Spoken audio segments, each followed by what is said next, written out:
ஜெய்பவனி, என்ன எல்லாரும் இவ்ளோ கஷ்டப்பட்டுட்டு இருக்கீங்க? யாரும் இல்ல. எதுக்காக எங்களுக்கு இவ்ளோ கஷ்டம்? அப்படின்னு சொல்லிட்டு ஏன் புலம்பிட்டு இருக்கீங்க? கஷ்டத்தெல்லாம் தூக்கி வைங்க.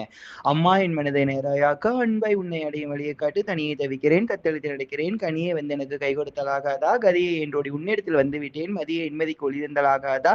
நாளும் கழியுதடி நானும் உன்னை பாராமல், உள்ளம் சோருதடி ஒரு சொல்லும் கேளாமல், காதில் விழவெள்ளிய கண்ணின் கிழக்கே கழிவோ, மாதே வந்துவிடு, மதிமயக்கம் தீர்த்துவிடு.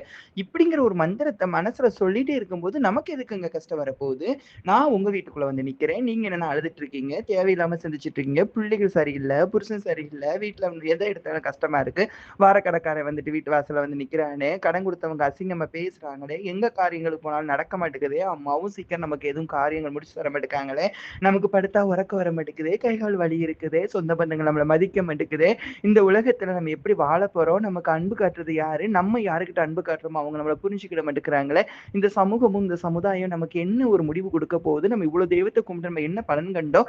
இத்தன குழப்பத்துக்கும் தீர்வு ஒரே தீர்வு தான் ஜெய் பவானிங்கிற ஒரு சொல்லை மனசுல சொல்லி, அந்த ஒரு ஆத்தாள மனதுக்குள்ள வேண்டி, குரு சொல்லக்கூடிய குருவோட எண்ணங்கள நீங்க புரிஞ்சுக்கிட்டு, நீங்க குரு என்ன சொல்றாங்களோ அதன்படி கேட்டு நடந்தா இதெல்லாம் சரியாயிட போகுது. இப்ப நான் சொன்னத கேட்டுட்டு ஒழுங்கா கஷ்டத்துலருந்து வெளில வாங்க. இந்த பிரபஞ்சம் வந்துட்டு உங்களுக்கு நல்லதே தான் தரும். ஆனா பிரபஞ்சத்துல இருக்கக்கூடிய மனித உருவத்துல இருக்கிறவங்க ஏதாவது ஒரு கஷ்டம் தந்துட்டே இருப்பாங்க. அம்மா நான் சொல்றேன். இப்ப நீங்க 8 மணி ஆகுது. சுசுவான அம்மாவ நல்லா பிரார்த்தனை பண்ணிட்டு, இப்ப நான் சொன்னத கேட்டுட்டு ரொம்ப சந்தோஷமா இருக்கணும். இதெல்லாம் கடந்து போயிட்டே இருங்க. அடிச்சாங்களா? உங்க வீட்டுக்காரர் திட்டிட்டாரா? அடிச்சாரா?